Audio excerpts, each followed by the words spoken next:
من نفعهما ويسألونك ماذا ينفقون قل العفو كذلك يبين الله لكم الآيات لعلكم تتفكرون. صدق الله العظيم. Beloved brothers and sisters, Allah subhanahu wa ta'ala in Surah Al-Baqarah reveals this verse that I just recited in Arabic. يَسْأَلُونَكَ عَنِ الْخَمْرِ وَالْمَيْسِرِ. They ask you about intoxicants and gambling. They ask you about intoxicants and gambling. Say, قُلْ فِيهِمَا إِثْمٌ. In them there is ithm, great sin, or grave sin. وَمَنَافِعُ لِلنَّاسِ. And some benefit to mankind. So in it there is great sin and some benefit to mankind. وَإِثْمَهُمَا أَكْبَرُ. But the ithm is greater than the benefit. مِن نَفْعِهِمَا. وَيَسْأَلُونَكَ, the same verse, 2 times, right? So they ask you first, يَسْأَلُونَكَ عَنِ الْخَمْرِ وَالْمَيْسِرِ. And then now, the second part of the verse, وَيَسْأَلُونَكَ مَاذَا يُنْفِقُونَ. They ask you, what should we spend? مَاذَا يُنْفِقُونَ. قُلْ الْعَفْوَ. Whatever is easy. عفو. Whatever is easy on you, without causing hardship. Whatever is that you have after you've spent on yourself to feed your family and yourself and to take care of your expenses. If you have some extra, if there's extra and it's not a hardship on you, then give in that. يَسْأَلُونَكَ مَاذَا يُنْفِقُونَ. What should we spend? i.e. sadaqah. What should we spend? Whatever is easy on you, whatever doesn't cause you hardship. كَذَلِكَ يُبَيِّنُ اللَّهُ. Allah makes clear unto you these signs or His signs or portents. لَعَلَّكُمْ تَتَفَكَّرُونَ. That you may reflect. You may have fikr or reflection, consideration or thinking. This verse and other verses that I will share with you momentarily in the glorious Quran may seem basic, may seem pedantic. But this week, in the middle of what American pundits and experts are calling the greatest test to their democracy, in whether there will be a red sweep or the blues would be able to stop the tide of the reds, the Republican and the Democrat.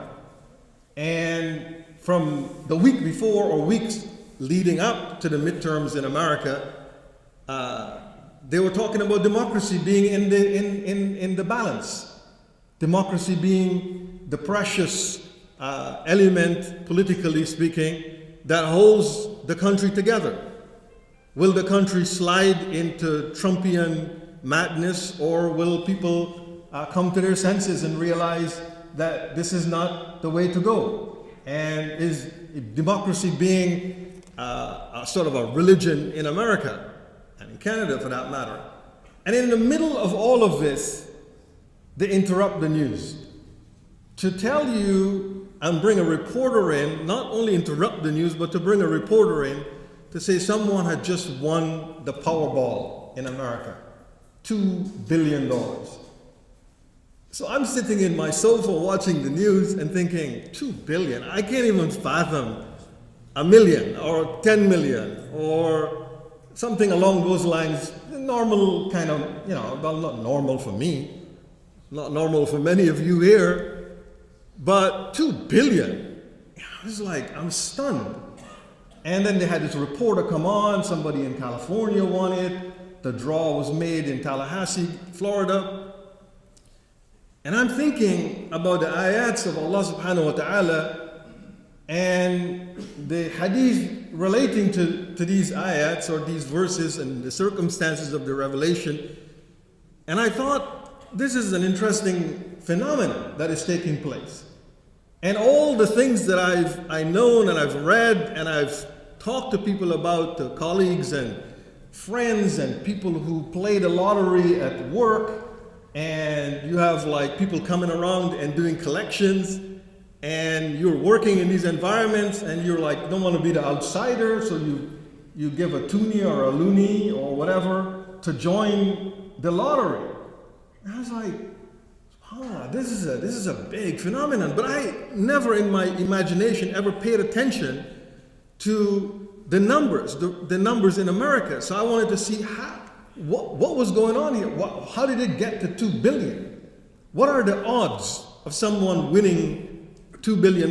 If someone won, I'm not sure whether this person came forward or not to collect the prize and how it works in the United States. But the thing that got me thinking, and I want to share with you today, is not to pronounce halal, haram. That's easy. That you all know. I'm not talking about, even though the verse has to do with intoxicants, I want to set that aside because it's another whole different khutbah, a different topic. Just want to focus on the gambling aspect of what the ayah is addressing as well. In the verse of Allah subhanahu wa ta'ala in Surah Baqarah, verse 219. Very important verse. And I was thinking, and I stopped listening to democracy and reds and blues and who's going to win and what's going to happen. And I started, like, the whole day I'm thinking, 2 billion, what's going on there? And the point that I want to share is that we should reflect on these things because Allah subhanahu wa ta'ala tells us in the glorious Quran that they ask you about these things. So they asked the Prophet sallallahu alaihi wasallam about these things, khamr.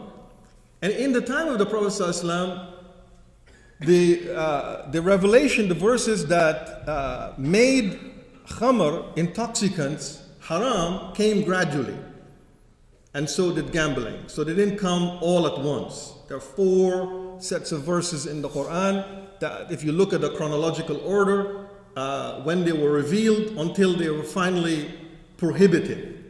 And the companions, some of them, not all of them, but some of them consumed alcoholic beverages. And khamr covers everything. Some people ask me, does Allah forbid marijuana? Yeah, well, it intoxicates you. You smoke it, you don't drink it, but well, some people drink, they have liquid marijuana in liquid form that people take and so on and so forth. But it's prohibited. So that's clear. And then the companions would fight, get quarrelsome with each other, and things will get out of hand.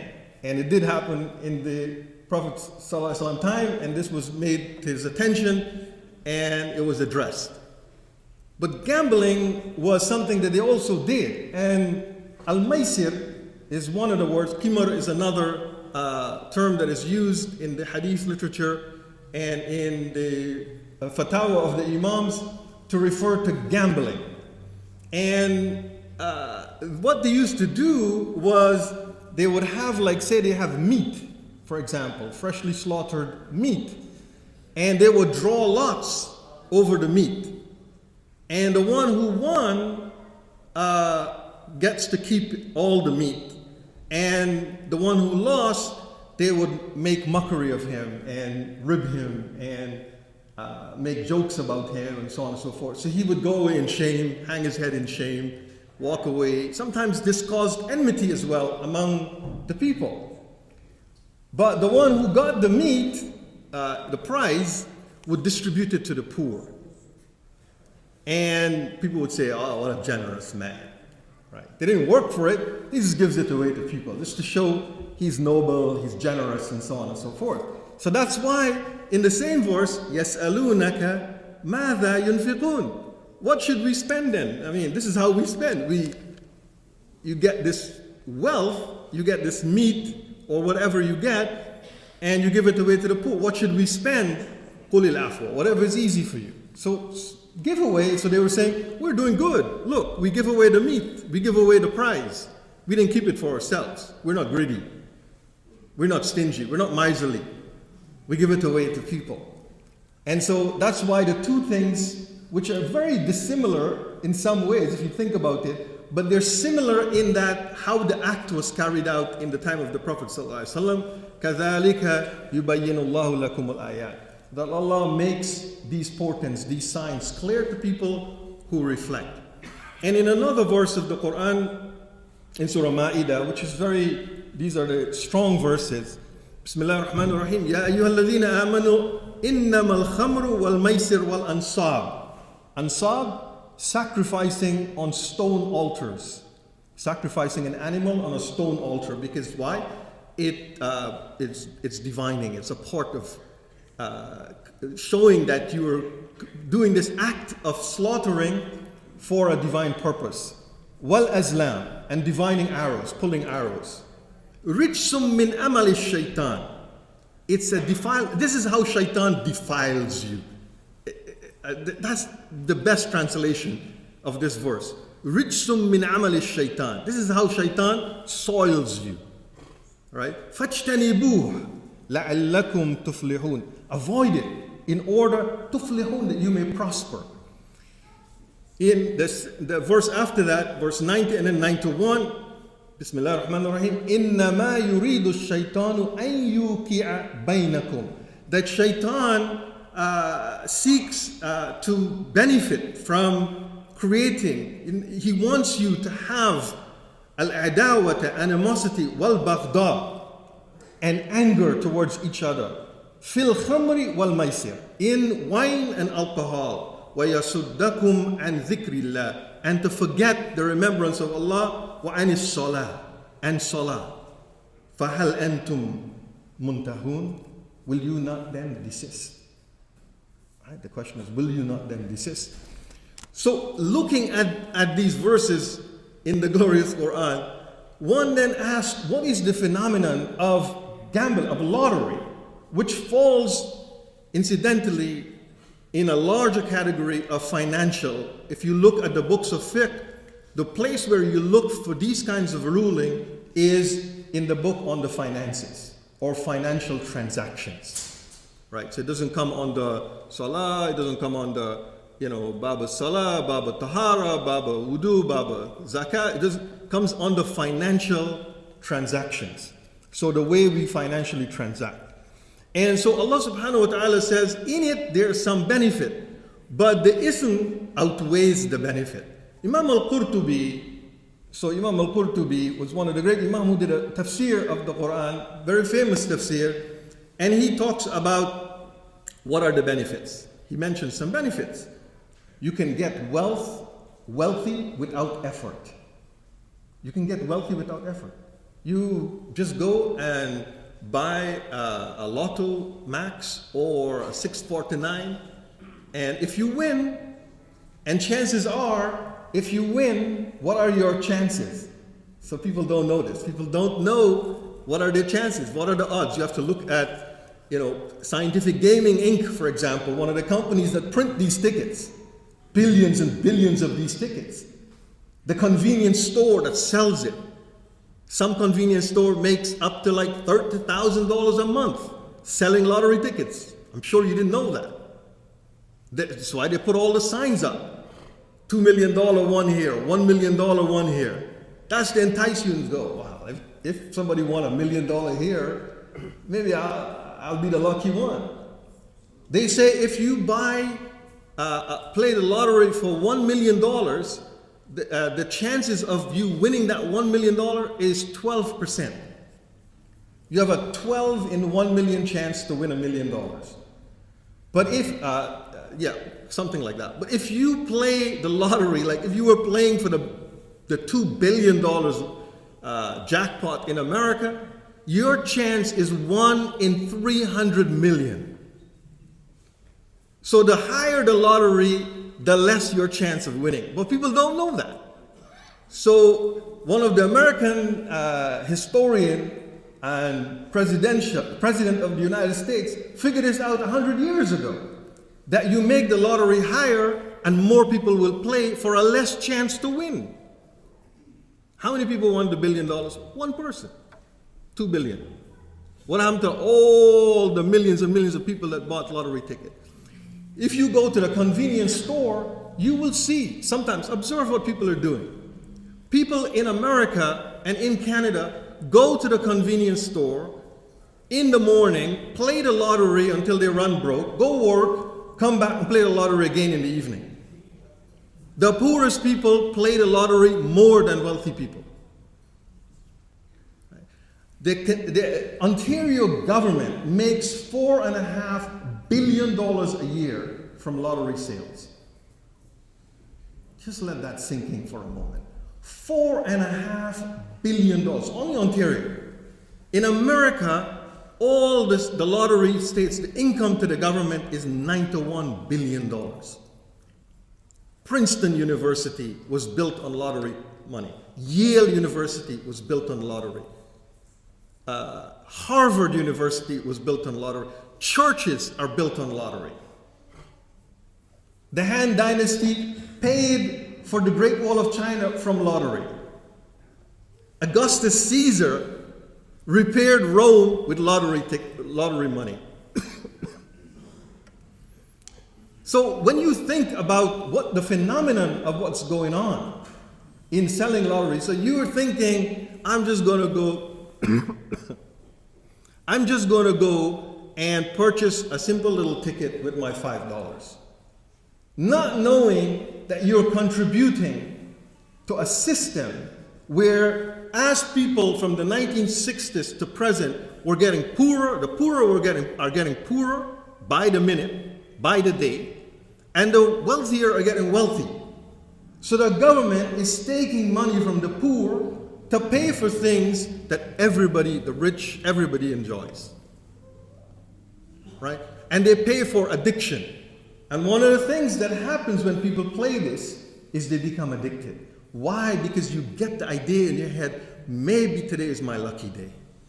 Just maybe today is my lucky day. So the phenomenon, when you think about what Allah makes haram, what Allah subhanahu wa ta'ala makes wholesome, think about the cultural phenomenon where things are happening around you, in your society, in our society.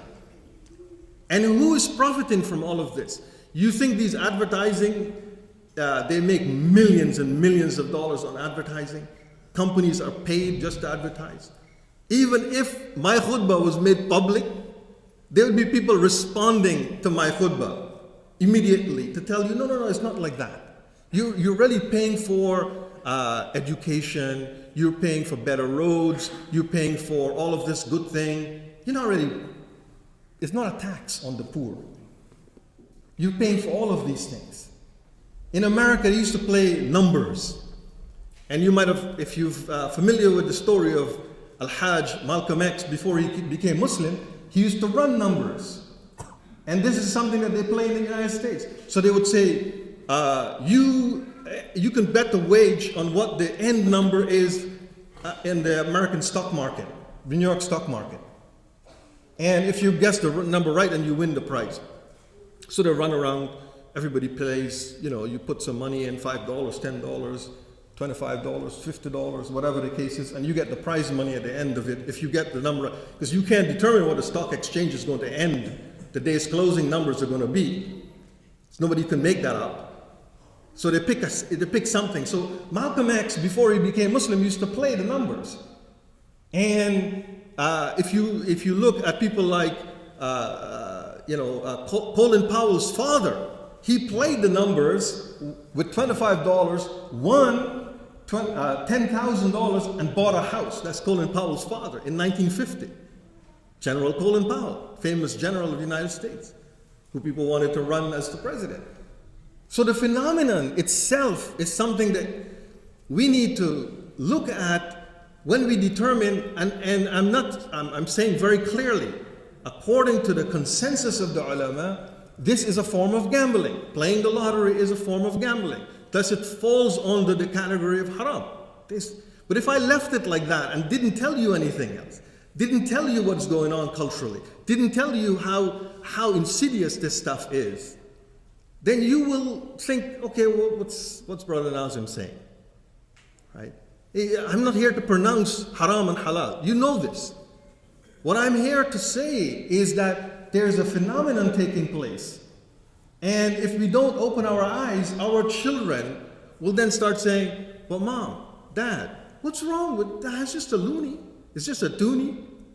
People go, there are so many, and they have names like Mega Millions, Reveal 10,000, Reveal, and they look flashy. They're kind of like you go to pay for gas. You know, guy is in front there, he's taking a long time. It's like, I should have done the debit machine at the gas station, because now I'm standing here waiting on this guy. He's checking out all his tickets. He's buying lottery tickets. And often when you look at people, and these are studies that are done, that they're the poorest percentage of society. And in Sweden last year, they did a study. And it's a reputable study. The reason I know is that one of the people that did the study is a Nobel Prize winner, a researcher. And they concluded that while people will get wealth, instant wealth, millions of dollars in instant wealth, they're able to buy a better house, they're able to put their kids through college, they're able to pay off their relatives' debt, they purchase a new car, take a trip, do all kinds of things, that it does not move the needle on the happiness index. They're not, and they studied over 500 people that won the lottery. You don't get happier.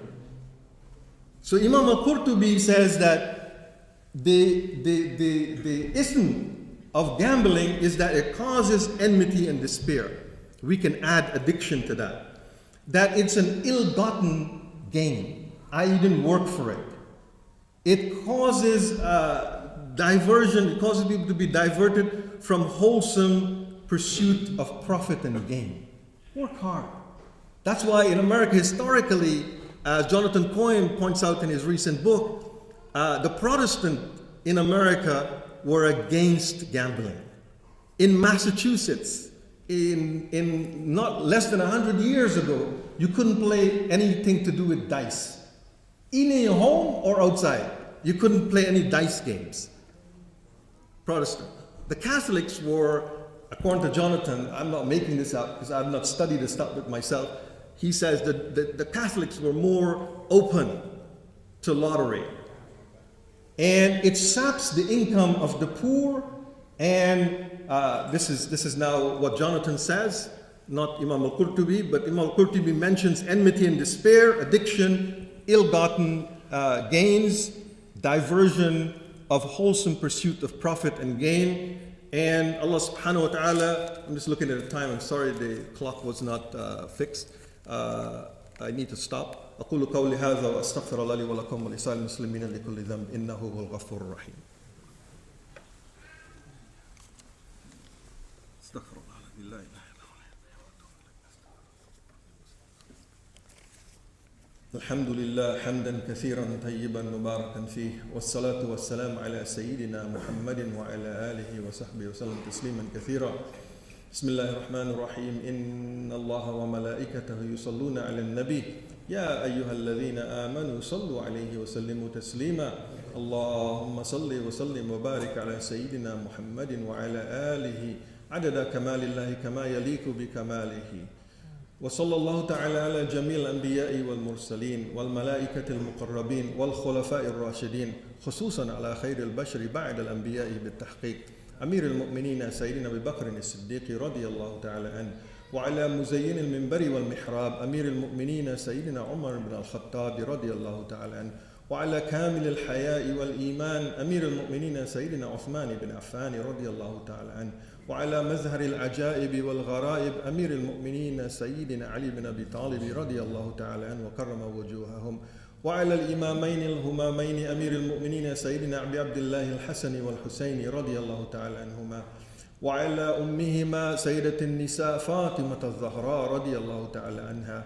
وعلى أميه المكرمين سيدنا أبي أمارة الحمزة وأبي الفضل العباسي رضي الله تعالى عنهما وعلى ستة الباقية من العشرة المبشرة والسائر المهاجرين والأنصار والتابعين الأبرار الأخيار إلى يوم القرار رضوان الله تعالى عليهم أجمعين اللهم أيد الإسلام والمسلمين بالإمام العادل والخير والطاعات واتباع سنن سيد الموجودات اللهم انصر من نصر دين محمد صلى الله عليه وسلم وجعلنا منهم اللهم اخذل من خذل دين محمد صلى الله عليه وسلم ولا تجعلنا معهم عباد الله رحمكم الله إن الله يأمر بالعدل والإحسان وإيتاء ذي القربى وينهى عن الفحشاء والمنكر والبغي يعظكم لعلكم تذكرون اذكروا الله يذكركم وادعوه يستجب لكم ولذكر الله تعالى أعلى وأولى وأعز وأجل وأتم وأهم وأكبر